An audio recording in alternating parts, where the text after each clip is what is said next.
কচুৱাৰ মাটিখোলাত লুটপাট দুৰ্বৃত্তৰ নগদ ধন আৰু বাহনত ক্ষতিগ্ৰস্ত। এইবাৰ গাঁওৰক্ষী বাহিনীৰ সম্পাদকৰ লগত সংঘটিত হ'ল ডকাইতি কাণ্ড। বৃহস্পতিবাৰে নিশা মাটিখোলাৰ ছাইদুল ইছলাম নামৰ গাঁওৰক্ষী বাহিনীৰ সম্পাদকগৰাকীৰ 4চকীয়া বাহন ক্ষতি কৰাৰ লগতে 1,50,000 টকা লৈ উদ্ধাৰ হয় 4 দুৰ্বৃত্ত। নগাঁৱৰ কচুৱাৰ মাটিখোলাৰ পৰা লংকা গাঁও অভিমুখে গৈ থকা অৱস্থাত নিশা সংঘটিত হয় এই ডকাইতি কাণ্ড।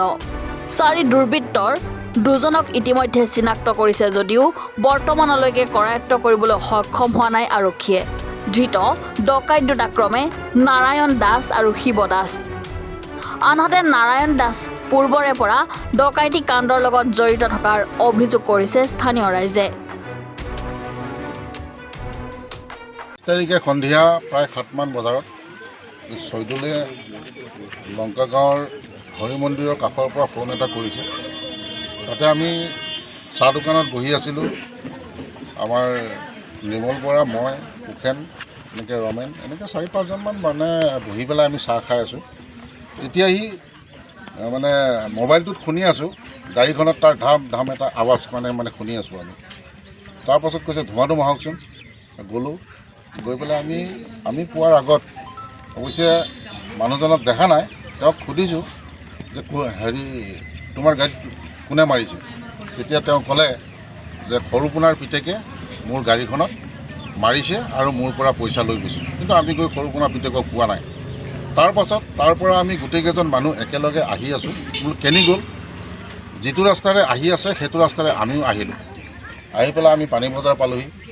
পানী বজাৰতে আমি ৰৈ পেলাই মানে আলাপ আলোচনা কৰি থকাত যে এইটো এইফালে যাব পাৰে, ইফালে যাব পাৰে বা এইফালে গৈ আছে, তেনেকুৱা ধৰণৰ নানান ধৰণৰ মানে ইয়াত মানে কথোপকথন গঠন হৈ আছে।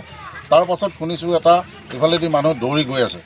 তেতিয়া চৈদুলে ক'লে এইফালে মানুহ গৈ আছে, সম্ভৱ চোৰটো এইফালে গৈছে নেকি, ডকাইতটো। তাৰপাছত আমিও গ'লোঁ, গোটেইখিনি গ'লোঁ। গৈ দেখিছোঁ বোপা নামৰ মানুহ ঘৰত মানে তাত গৈ পাইছোঁ মানুহ প্ৰায় 100-150মান হ'ব মানে। তাৰপিছত আমি গ'লোঁ, ৰচোন তাতে হুলস্থুল কৰিব নালাগে, কি হৈছে বিষয়টো কোৱাচোন। তাৰপিছত কৈছে নহয়, ইয়াতে ডকাইতজন সোমাইছে আৰু ডকাইতৰ বাইকখন তেওঁলোকৰ ভিতৰত আছে, মানুহজনক আমাক উলিয়াই দিব লাগে ডকাইতক, আৰু ইয়াত কোনো ধৰণৰ কথা নাই। বোলে হ'ব তাতে হুলস্থুল নকৰিবি, আমি পুলিচক মাতিম, আইনৰ আশ্ৰয় ল'ম। এনেই আমাৰ ৰাইজে এনেই হুলস্থুল কৰি পেলাই এনেই মানে পৰিস্থিতিটো বেয়া কৰিব নালাগে। তাৰপিছত আমি প্ৰশাসনক ফোন কৰিছোঁ। ফোন কৰাত তেওঁলোক আহিছে। আহাত বাইকখন তেওঁলোকৰ ঘৰৰ পৰা লৈ গৈছে। তেওঁলোকৰ ঘৰত কোনো ধৰণৰ উপদ্ৰৱ কৰা নাই মানুহখিনিয়ে, আৰু আমি কৰিবলৈ দিয়া নাই। যিহেতুকে সীমামূৰীয়া মানুহ, অসমীয়া আৰু মানে হিন্দু আৰু মুছলিমৰ ভিতৰত কিবা সংঘৰ্ষ লাগে বুলি আমি সতৰ্ক হৈ আছোঁ যে ইয়াত কোনো ধৰণৰ বেলেগ এটা ইছ্যু লৈ পেলাই তাত মানে হুলস্থুলৰ পৰিৱেশ হ'ব নালাগে। আমি স্পষ্টভাৱে দেখিছোঁ তেওঁলোকৰ গ্ৰিলতো কোনো ভাঙা নাই আৰু তেওঁলোককো কোনো উপদ্ৰৱ কৰা নাই। আমি তাত হাকা বাধা দি আছোঁ আৰু তেওঁলোকে মানে ডকাইতজনক ৰাখিছে। তেওঁলোকৰ লগত কোনো মানে কাজিয়াও নাই, কোনো ধৰণৰ তেওঁলোকৰ হুলস্থুলো কৰা নাই। তেওঁলোক ডকাইতজন উলিয়াই দিয়াৰ কাৰণেহে ৰাইজে হুলস্থুল কৰিছে। যিহেতু জানিব পাম যে আপোনালোকৰ ওপৰত এজাহাৰ দাখিল কৰিছে, কি ক'ব? এজাহাৰ দাখিল আমাৰ ওপৰত কৰা নাই। আমি হ'লোঁ মাজৰ মানুহ।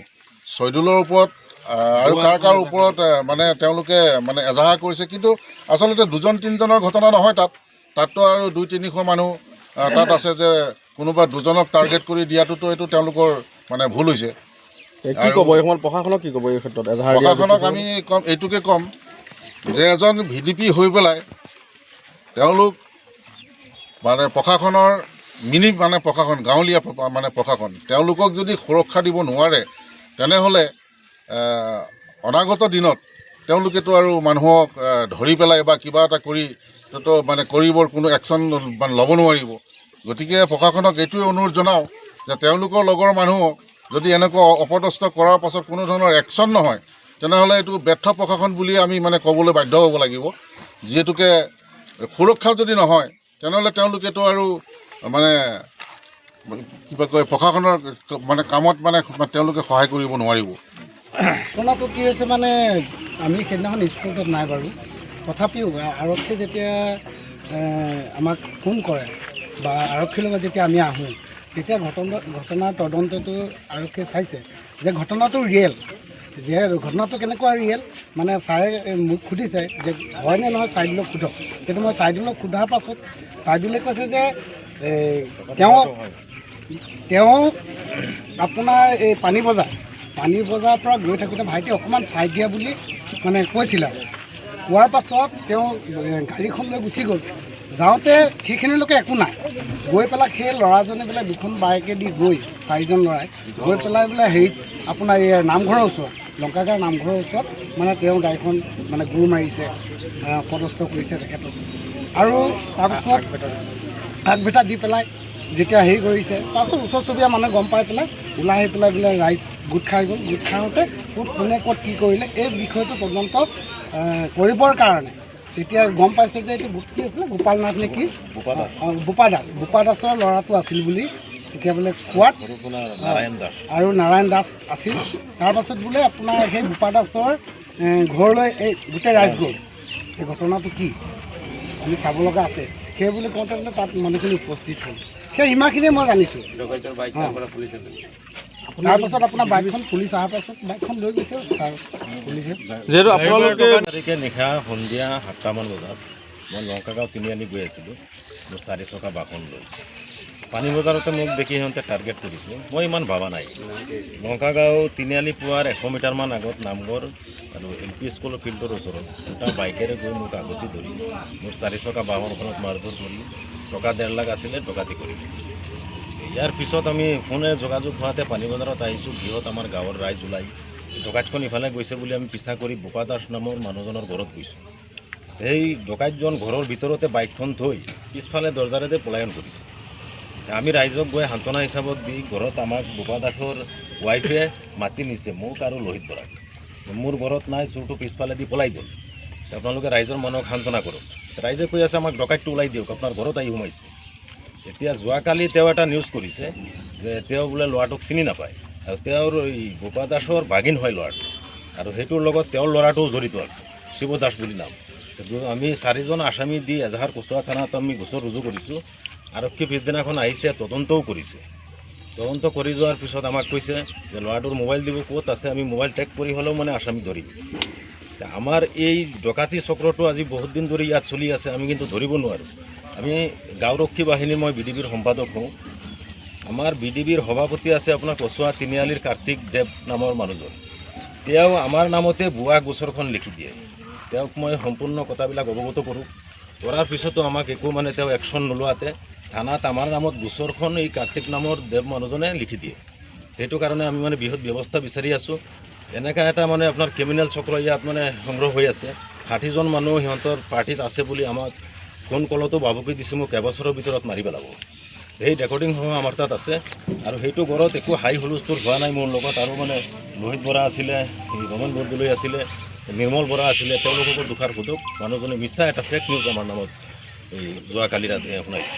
এতিয়া কি বিচাৰে আৰক্ষী প্ৰশাসনৰ পৰা? আৰক্ষী প্ৰশাসনে আমাৰ তদন্ত লৈছে। আমি থানাৰ বিৰুদ্ধে নকওঁ। থানাই আমাৰ পিছদিনাখন আহিছে, সেইদিনাখন ৰাতি আহিও বাইকখন থানাই ওলাই লৈ গৈছে সেইটো ঘৰৰ পৰা। বোপা দাস নামৰ যিটো ঘৰত গৈ ডকাইত পলায়ন কৰিছিলে সেই ঘৰৰ পৰা বাইকখন উদ্ধাৰ কৰি লৈ গৈছে। আৰু আমাক সান্তনা কৰি দিছে। ৰাতি 9টা-10টামান বজাত আহিছে, অলপ লেট হৈছে, থানাত গাড়ী নাছিলে। আমি ৰাইজ তাত শান্তি শৃংখলাৰে বহি আছিলোঁ। লগত আৰু যে হিন্দু মানুহ তেওঁলোকো আছিলে। একো কাজিয়া নাই, ফেচাল নাই সিহঁতৰ ঘৰত। কিন্তু আমাৰ নামত মিছা নিউজখন তেওঁলোকে কালি মানে দিছে। এই ডকাতিবিলাকক মানে ৰক্ষণাবেক্ষণ দি আছে এইকেইটা মানুহ। এই ক্ৰিমিনেলবিলাকক ৰক্ষণাবেক্ষণ দিয়াৰ কাৰণেই আজি সিহঁতে ইমান ডাঙৰ এটা চক্ৰ গঢ় দি উঠিব পাৰিছে। সেইটো কাৰণে আমি এতিয়া আইন প্ৰশাসনৰ মানে আমি এইটো সুব্যৱস্থা বিচাৰি আছোঁ। আমাৰ লগত গাঁওৰক্ষী বাহিনীৰ লগত সহযোগ কৰিব লাগে। ডকাইতবিলাকক আমি য'তেই পাম, দিনে আৰু নিশা নাই, আমি সিহঁতক ধৰিবলৈ সক্ষম হ'ব লাগে। আমি ভয় নকৰোঁ, ক্ৰিমিনেলবিলাকক আশ্ৰয় নিদিওঁ, আমি ধৰিবলৈ সাজু আছোঁ। কিন্তু আৰক্ষীয়েও আমাক যি সহায় কৰিছে আৰু সহযোগ মানে কৰিব লাগে আমাক। আপুনি কোন অঞ্চলৰ VDP? আমি মাটিখোলা মাজগাঁও। আমাৰ BDBৰ ৰেজিষ্টাৰ চব আছে। কাৰ্তিক নামৰ যিজন আমাৰ BDBৰ সভাপতি হয় কচুৱা থানাৰ অন্তৰ্গত, তেওঁ নিজেই মোক কৰি দিছে আৰু তেওঁ নিজেই কলম ধৰিছে কেছখনত ভুৱা BDB বুলি। সেইটো কাৰণে আমি SP মহোদয়ৰ ওচৰতো যাম। এইটো তদন্ত হ'ব লাগে। তেওঁ ক্ৰিমিনেলৰ লগত কিমান টকা খাই এইবিলাক কাম চলাই আছে। আমাক কৈ আছে ক্ৰিমিনেল ধৰিব লাগে, ইফালে ক্ৰিমিনেলক আকৌ তেওঁলোক ৰক্ষণাবেক্ষণ দি আছে। আমি এটা কেছত এইটো ডকাইতক থানাত সোমাই থৈ অহাৰ 1 ঘণ্টা পিছতে কাৰ্তিক দে নামৰ মানুহজনে জামিনত ওলাই দিয়ে। আমি ঘৰ পোৱাৰ আগত আহি ডকাইতটো ঘৰ পাই যায়। এইবিলাক কথা আমি ইমান দিন কোৱা নাছিলোঁ, এতিয়া ক'বলৈ বাধ্য হৈছোঁ। কোন তাৰিখে ঘটনাটো ঘটিছে আপোনাৰ? আমাৰ ঘটনাটো 20 তাৰিখে নিশা সন্ধিয়া 7টা বজাত লংকাগাঁও LP স্কুল সন্মুখত মেইন ৰোডতে। ক'ৰ পৰা ক'লে? তেওঁলোকে নিৰ্মল বৰা, লোহিত বৰা তেওঁলোকে আহি আগুচি দৌৰি আহোঁতে ডকাইতবিলাক পলায়ন কৰি বোবা দাসৰ ঘৰত আহি সোমায়।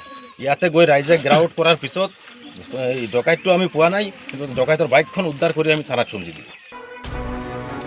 নগাঁৱৰ পৰা খাইৰুল ইছলামৰ ৰিপৰ্ট, এনি ভাৰত 24।